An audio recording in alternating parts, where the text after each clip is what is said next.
उन पिछड़े जिलों में 15% से ज्यादा ऐसे स्कूल थे जहां बिजली ही नहीं थी।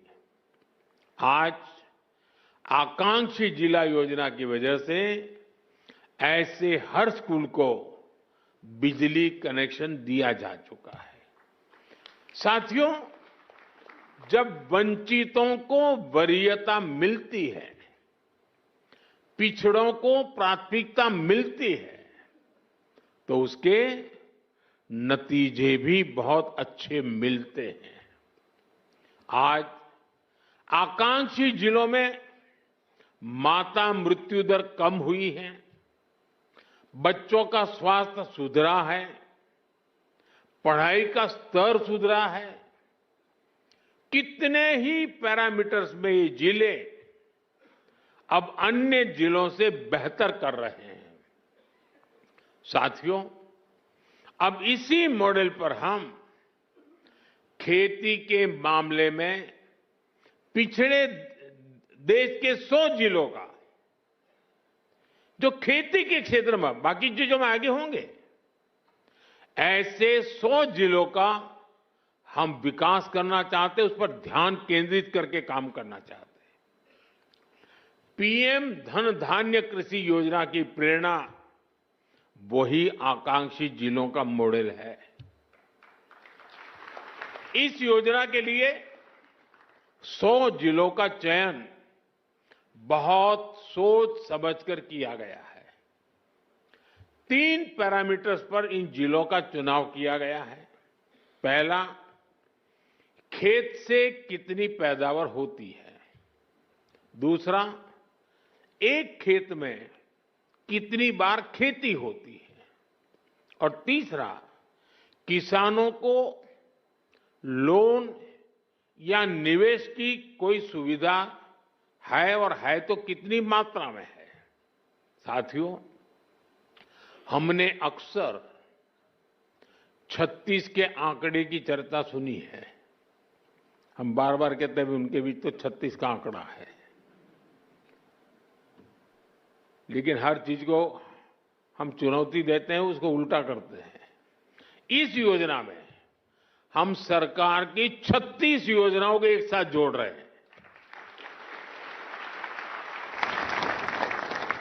जैसे प्राकृतिक खेती पर राष्ट्रीय मिशन है, सिंचाई के लिए पर ड्रॉप मोर क्रॉप अभियान है, तेल उत्पादन को बढ़ाने के लिए तिलहन मिशन है, ऐसी अनेक योजनाओं को एक साथ लाया जा रहा है। पीएम धन धान्य कृषि योजना में हमारे पशुधन पर भी विशेष फोकस किया जा रहा है। आप जानते हैं, फूट एंड माउथ डिसीज यानी खुरपका मुंहपका जैसी बीमारियों से पशुओं को बचाने के लिए 125 करोड़ से अधिक टीके मुफ्त लगाए गए हैं। इससे पशु भी स्वस्थ हुए हैं और किसानों की चिंता भी कम हुई है। पीएम धन धान्य कृषि योजना में स्थानीय स्तर पर पशुओं के स्वास्थ्य से जुड़े अभियान भी चलाए जाएंगे। साथियों, आकांक्षी जिला कार्यक्रम की तरह उसी प्रकार से पीएम धन धान्य कृषि योजना का बहुत बड़ा दायित्व किसानों के साथ ही स्थानीय सरकारी कर्मचारियों और उस जिले के डीएम या कलेक्टर पर है। पीएम धन धान्य कृषि योजना का डिजाइन ऐसा है कि हर जिले की अपनी जरूरत के हिसाब से इसकी प्लानिंग में बदलाव लाया जा सकता है।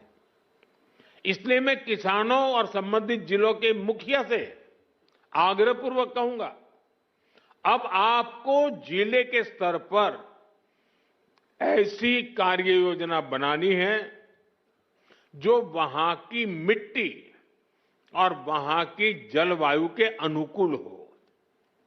वहां कौन सी फसल होगी, बीज की कौन सी वैरायटी लगेगी, कौन सी खाद कब उचित रहेगी, ये आप सबको मिलकर के एक नए तरीके से सोच समझकर निर्धार करना चाहिए और उसको लागू करना चाहिए। आपको हर क्षेत्र, हर खेत के हिसाब से प्लानिंग करनी होगी।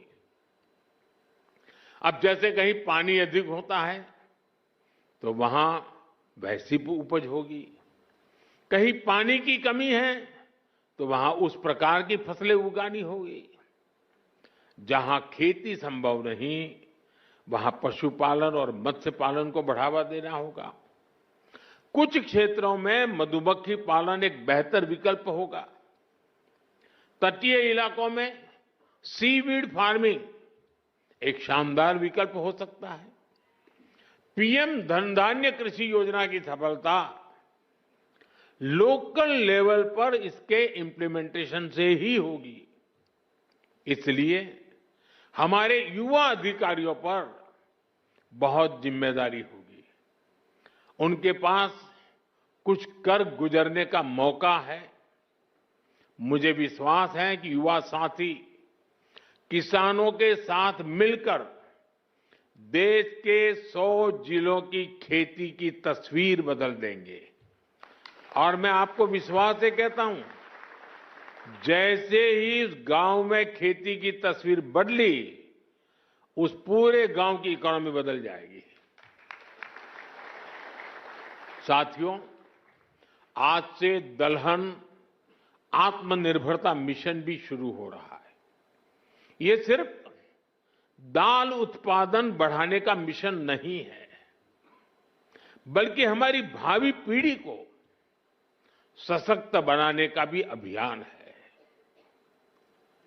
जैसे मैंने अभी पहले कहा, बीते सालों में भारत के किसानों ने रिकॉर्ड खाद्यान्न उत्पन्न किया है। गेहूं हो, धान हो, आज भारत दुनिया के सबसे बड़े उत्पादकों में से एक है। लेकिन साथियों, हमें आटे और चावल से भी आगे बढ़कर सोचना ही होगा। हम अपने घर में भी आटे और चावल से गुजारा नहीं करते, और भी चीजें जरूर पड़ती हैं। आटा चावल से भूख तो मिट सकती है, लेकिन पर्याप्त पोषण के लिए हमें और चीजों की जरूरत होती है। उसके लिए हमें योजना करनी होती है। आज भारत को, और खास करके जो वेजिटेरियन आदि प्रकृति के लोग हैं, उनके पोषण के लिए प्रोटीन बहुत महत्वपूर्ण है।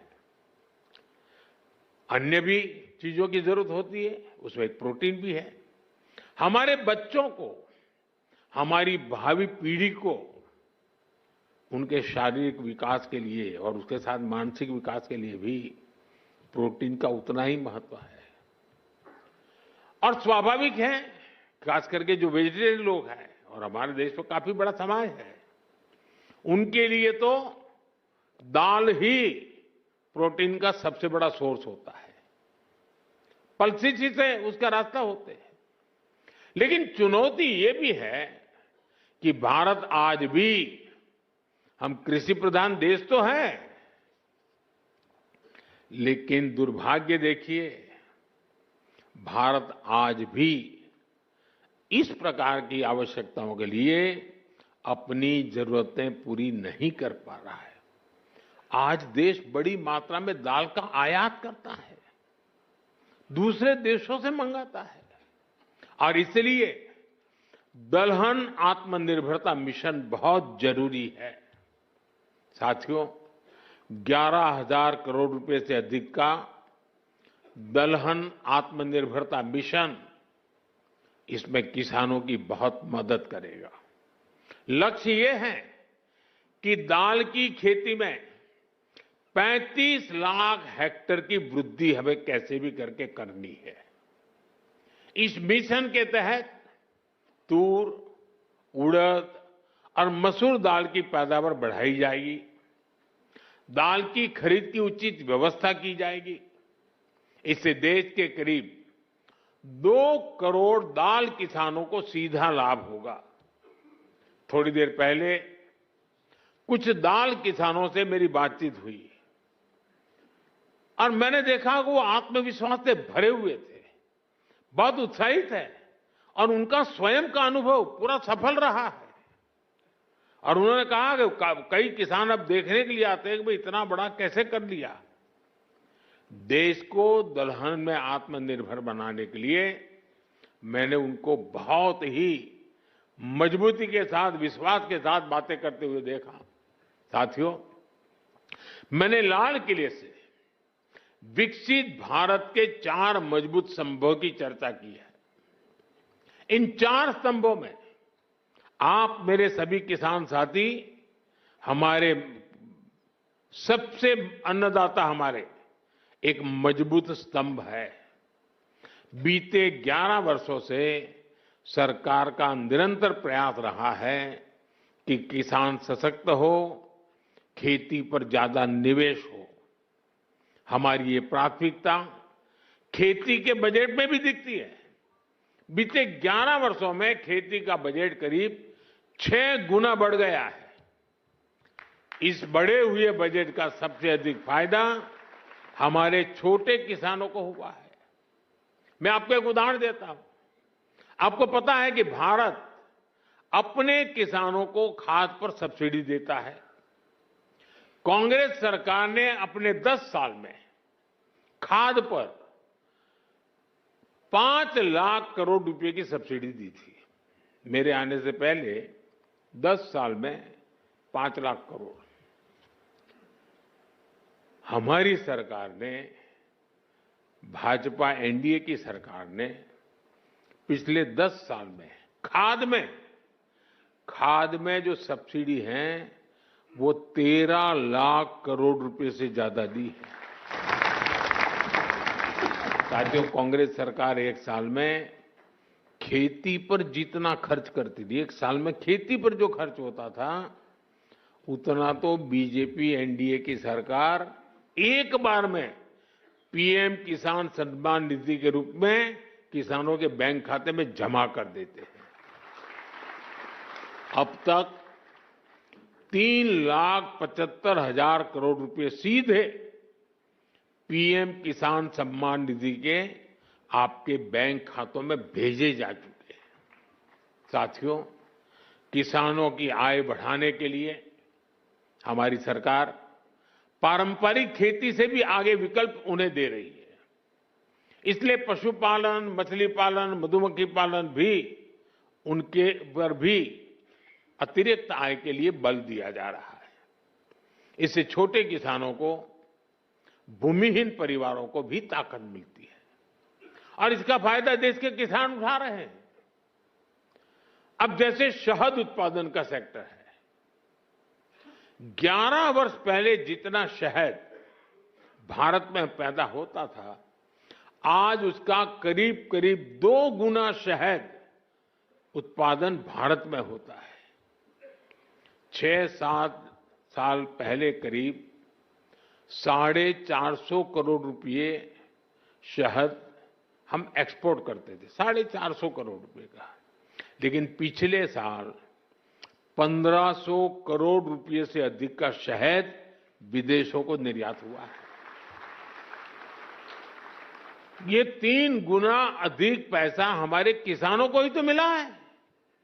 साथियों, गांव की समृद्धि और खेती को आधुनिक बनाने में आज हमारी बहनों की भागीदारी निरंतर बढ़ रही है।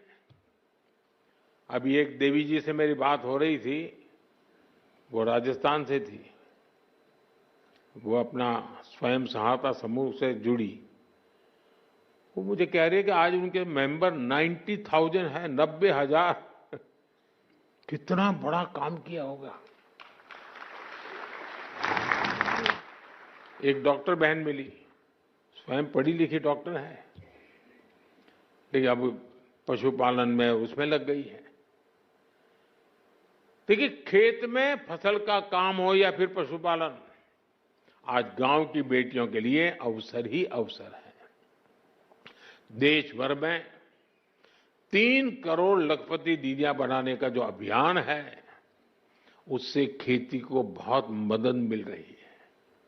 आज गांवों में नमो ड्रोन दीदियां खाद और कीटनाशक छिड़काव के आधुनिक तरीकों का नेतृत्व कर रही है। इससे नमो ड्रोन दीदियों को हजारों करोड़ रुपए की कमाई हो रही है। इसी तरह खेती की लागत कम करने में भी बहनों की भूमिका बढ़ रही है।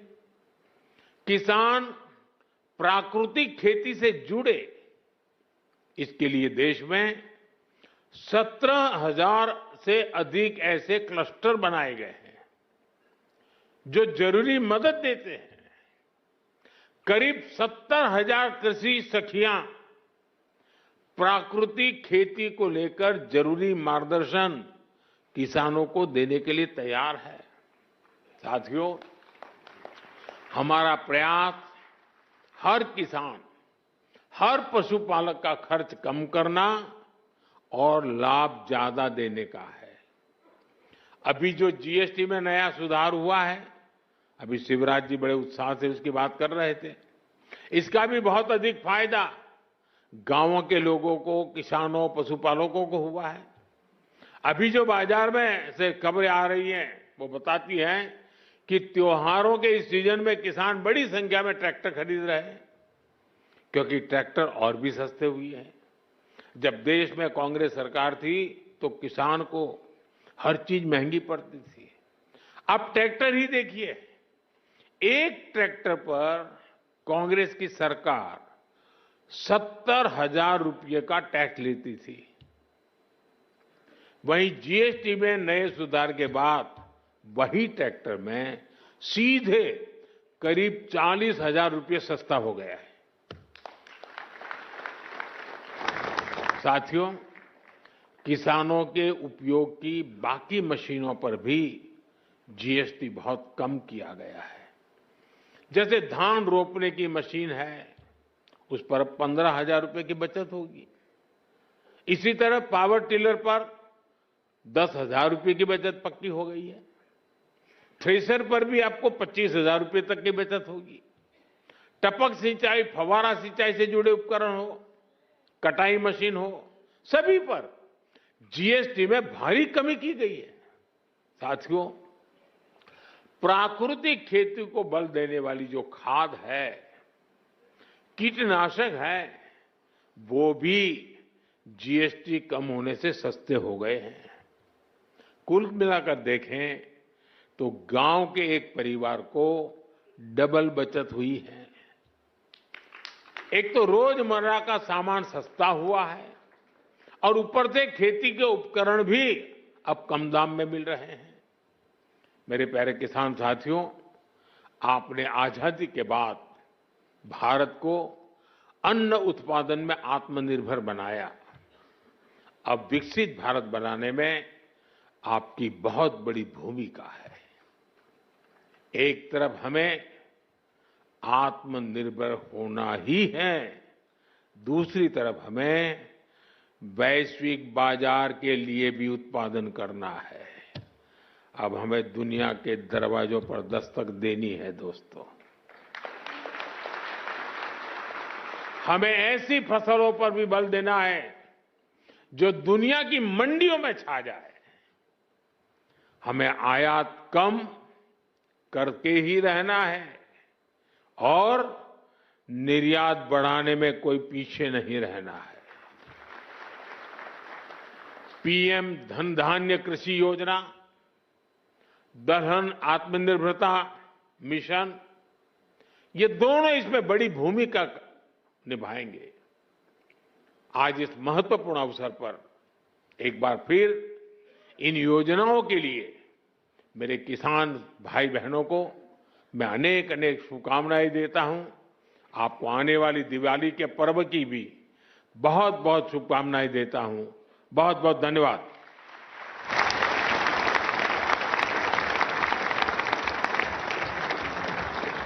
आपका कोटि कोटि आभार माननीय प्रधानमंत्री जी, आपके उत्साहवर्धक और